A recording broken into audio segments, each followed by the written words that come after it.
Hey everybody, Eric Dorward here with the Spartan Rocketry Club, and we are finishing up the last bit of work on our Trident cluster model here. Everything's painted and it's basically done, but there are a couple little things we need to do. One is we actually need to attach things. So if you recall, this one uses a bit of a hybrid, so there's a bit of Kevlar thread in there, but most of it is this red elastic. And that's perfectly fine. This is nothing new. We, of course, will tie things off here. And I think what I'm going to do is the usual basics. I'm going to tie a few knots into this. But I'm also going to put a little dab of glue on this. The question is, am I going to use crazy glue or am I going to use just conventional wood glue? I think we could probably get away with conventional wood glue here. So I'm just putting 3 knots in this. That's probably more than enough. And then the extra little, whoops, there we go. The extra little dab of glue will make things extra firm. And I'm probably going to snip this off once the glue sets. Here's parachute 2. This is a little different. It's not an Estes kit, but same basic approach. The only thing that's a little bit different is the thread is not quite as firm as usual, but that's okay.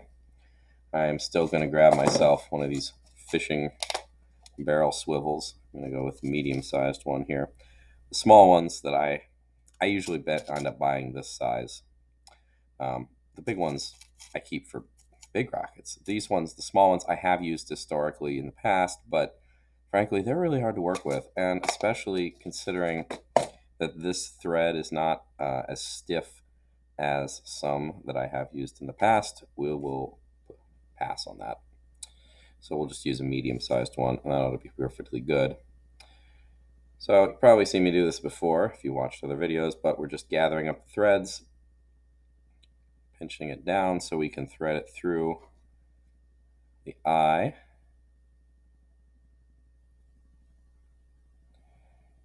There we go. And then we're going to slightly undo the loop that I made there and just push the barrel up, and that will make the knot. Clasp gets undone, and this gets attached to the eye hook here as well. We'll do that a little bit later. What really needs to be done in a somewhat pressing matter, though, is the last little bit of work. And in this case, we have decals, but unlike before, we have waterslide decals. These are not stickers. They are printed on a special kind of paper that when you get it warm and wet, the backing falls off and it transfers nicely. So these are going to go, according to the instructions, in this section here. So one's going to go behind the launch lug. That'd be the thicker of these two. And the thinner one then is going to go in front of it. Now it says measure 3 inches, but I mean, honestly, I don't really care. This is aesthetic. You can put it wherever you want. What I did want to point out here is that with these two anyway, I've already trimmed them up. This one I have not yet, but you don't want to just get this thing wet and throw it on. And you could, I guess, but first step would be to trim the sides. Now the instructions, pretty much all the instructions I've ever read involving waterslide decals say, go get your hobby knife and trim. Well, I find that a good pair of sharp scissors, I work better with them for whatever reason, for the most part. So trimming most of this up, I'm going to use scissors. Getting into this corner, though, however, might be a little difficult for scissors. So at this point, I will grab my hobby knife and I'm going to move stuff, so making sure that I don't cut anything. And the goal is to get as close to the colorful part as possible without actually cutting into it. So you see I've left a little bit of white there from my scissor trimming. And I'm going to try to leave just the teensiest bit in this back part as I cut it out as well. I actually did get closer with the knife, and maybe you will too. I don't know. If you're better with the knife than I am, maybe that's the way you're going to go. So what you need in order to do this is I have a little custard cup here. You can use whatever you want. I like these because they're small enough to work pretty well, but also wide enough that you can get your hands in there. So chuck it in. And I don't really bother knocking it down to the bottom. It just needs to soak through. And that takes somewhere around 30 seconds, give or take. So it doesn't actually appear wet on the top. So I am going to flip it over and in the process, knock it to the bottom. Oh well. I try not to knock it down to the bottom because sometimes they get hard to fish out. And if you leave them in too long, you could end up having them kind of separate, the decal separate from the backing on the bottom of the water, which makes it difficult to fish it out. And you could get them to separate before you want, and that's just irritating. It's something to be avoided. Anyway, lots of Estes kits, and apparently this Rocketarium kit also use waterslide decals. I like them because stickers, you only kind of get one good crack at a sticker, maybe a couple. I mean, I've certainly, in the videos I've recorded that had just plain up stickers, I've reset them a couple times, but you do definitely have a limited number of tries with it. And just for some context here is a Screamin' Mimi that I built some time ago. Notice that the sticker here is kind of delaminating. Actually, it's laminating in a lot of places. So periodically, you need to just get pressed back down. That is not the case with waterslide decals. Once they're on, they're on. Now, waterslide decals do tend to be kind of finicky, and they tend to be very thin. So the solution there is after you have applied them, this rocket will get another coat. It'll be a clear coat. And the clear coat is just kind of like a little bit of extra protection for the decals. And the rest of it, I don't care if the clear coat is gloss that I use, but I don't need this rocket to be any shinier. I'm just interested in protecting the decals. So anyway, I fished it out. It was starting to separate. You can, when it's ready, when it just comes nice and easily apart like this. In fact, this one is probably a little too ready. This, according to the decals, is going to go over one of the thin edges. So I'm going to kind of have to eyeball to get it about halfway, because it's going to then fold over. And I very much want it to lay right the first time if I can help, if I can do that. And just pressing down right now to get it in place. By the way, while I'm messing with this, I'm going to start soaking the other ones, because it usually takes me about 30 seconds to get the decal in the right position. I'm going to move this over here for the time being. I'm probably going to need the hobby knife to trim things up, but I'm not going to worry about that just quite yet. What I do want to do, though, is I've got a piece of paper towel here, and I'm going to use the paper towel to smooth out any bumps and get it as flush with the rocket as possible. So this is the nice part about waterslide decals, is you can adjust them, and you don't generally get any air bubbles when you do this. Now, this part kind of like overlapped a little far because when I sanded the fin down, it's now a little bit smaller than the decal. That's okay. I can live with that. But I'm going to take out my hobby knife once everything is nice and dry, and I'm just going to kind of trim as necessary. The remaining two, well, I'm going to do this one since it's here to show you how to do ones going around body tubes. This one, if I put the launch lug on in the right place, and it looks like I did, is supposed to just barely fit there. So I'm going to kind of edge it off, peel it off a little bit from the backing, and then I'm going to hold it down with my finger, and I'm just going to rotate the decal. Oops. And that kind of should go on smoothly-ish. And essentially follow the contour of the tube. And if I did everything right, it should meet up with the first part. Now that's not quite right. That's okay. Again, the nice part about water slides is you can adjust them before you ultimately put it where it belongs. So now that it's basically in the right place, I'm going to carefully brush the decal with my paper towel here to smooth out any little pockets that might have developed,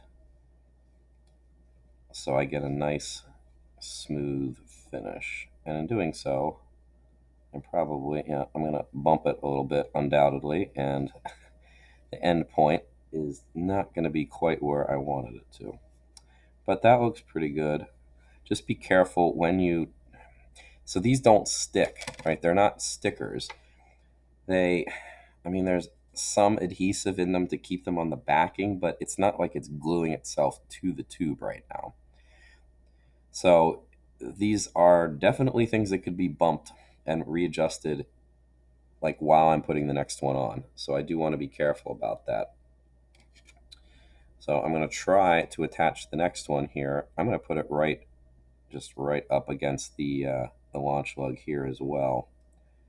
And again, same basic technique. I'm going to hold it down with my thumb and then start spinning it. I'm going to do my best not to get anywhere near the other decal because I'm happy with where it is right now, and I really do not want it to be adjusted. Now that's nowhere near where it ought to be. So I'm going to carefully just kind of adjust it to get them pieces to meet up here, but I'm probably going to have to adjust the thing as a whole because it's not perfectly in the right place. All right, that looks pretty good. Again, once you get it basically where you want, then it's time to use a piece of tissue paper or paper towel like so, and just smooth the decal out.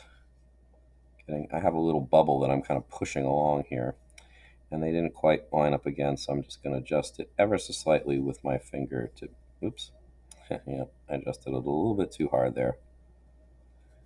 Adjust it to get it where I want it to be. And I can see that it's, if you get this lying flat, it's not going to be deformed at all. So I don't quite have it in a perfect loop because I can see the deformation. But overall, I'd say that looks pretty good. I can tell there's a little bit of inconsistency. There's also some inconsistency in my paint job, but I'm not super concerned about that. All right, decals are attached. There are only 3 of them. If you're doing a more sophisticated kit, you might have dozens of them, and that takes time.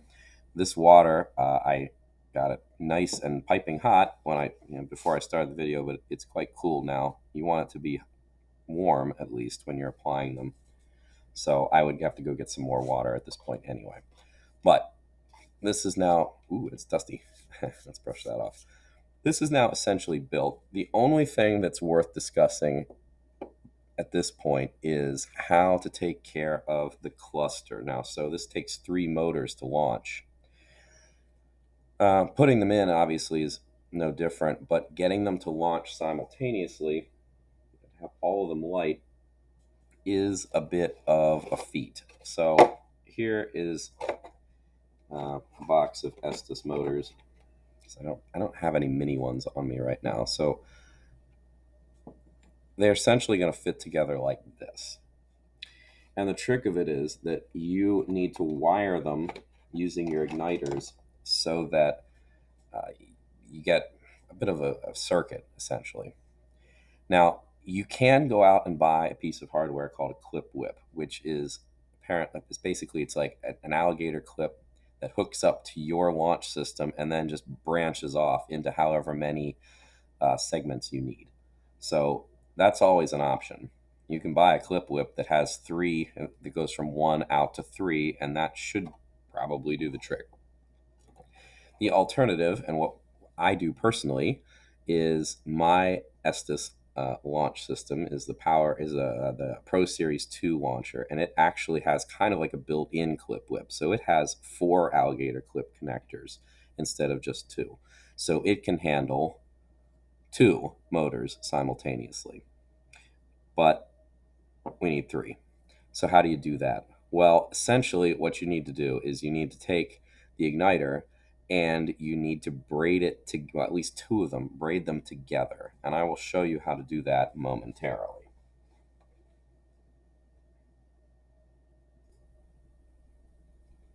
All right, so here are a pair of igniters. They're still from the factory, they're still taped together. So take them apart. They would go into the motor like so. And what you end up doing, you fold them down, usually. But in this case, the goal is to have them so that they come together like this. And then you're just going to kind of twist two of the leads together. So I'm going to take it out at this point. So you'd end up twisting together these two leads and these two leads, so that uh, one of your leads from your launcher, from your launch system, will go and it will run through one and then back out the other. The third one, if I'm using the Pro Series launcher, just I hook up to the third one and the second set of clips anyway, and it is perfectly fine. If you are using the more like stock Estes one that has just two alligator clips, this is a more serious problem. It is possible, although rather difficult, to braid three of them together, so that you only end up having to clip the two leads that you have onto two different places. But I mean, that's hard. You'd have to kind of braid it like this, and you can't braid it in a triangle. That's really not an option, because what would you clip the third side to? You're really best getting a clip in order to do this if you don't have a Pro Series launcher or another good option like that. Do not try to use more than one launcher to launch this. That is just not a good plan. The other thing too is that some time ago, Estes igniters were dipped in pyrogenic material, and they were really, really reliable because the end tip burst into flame and the flames lit the motor. At some point, the federal government, kind of got wise to what they were doing, and it's not, from what I was told by people at Estes, it's not 100% legal to be mailing things with pyrogen tips on them through the mail. So Estes ended up reimagining what this goop on the end of the wires are. Now, you could just have special metal at the end that gets hot when you run current through it. I mean, that's basically how it works. And then there's just a glue holding them together. There was a time when the Estes igniters, that's basically what it was. And they were far less useful because you had to get them to a specific temperature in order for the motor to catch, instead of having the spark that the pyrogen was adding. There are ways around this, and Estes has released a new kind of igniter that's supposed to be more reliable. I can't really attest to that, but we'll see. What I've done is I've tried to save all my old style igniters, the ones that are like 10 years old at this point, because they had the more reliable tip on them. But the main thing that you need to do, aside from making sure that your igniters, everything is perfect when you put them in, is to make sure whatever ignition system you have will put out enough voltage. If you are trying to launch 3 motors off of the generic launcher that came with like a starter set that you bought, it's probably not going to work, because there's not enough voltage to light all of them reliably if you're trying to do 3 at the same time. The Pro Series launch system that I have, I like, because you can run it off of either a bunch of C batteries, which is okay. I mean, it's a total of, it takes 6 of them, so that would be 9 volts. But you can also run it off of a lithium polymer rechargeable battery, which has a voltage of 11.1. The higher the voltage, the better you get. And probably the best option would be to do what big clubs do, and that is use a car battery, which is significantly higher voltage. Regardless, this actual launching procedure is not particularly easy, and this is why this is a more advanced build. But regardless, hopefully you had fun at least building it, and if you need assistance in launching it, well, there are plenty of videos you could be finding out on the internet in order to do that, or take some of the advice that I just provided you. Anyway, thanks for watching, and I will see you in our next build.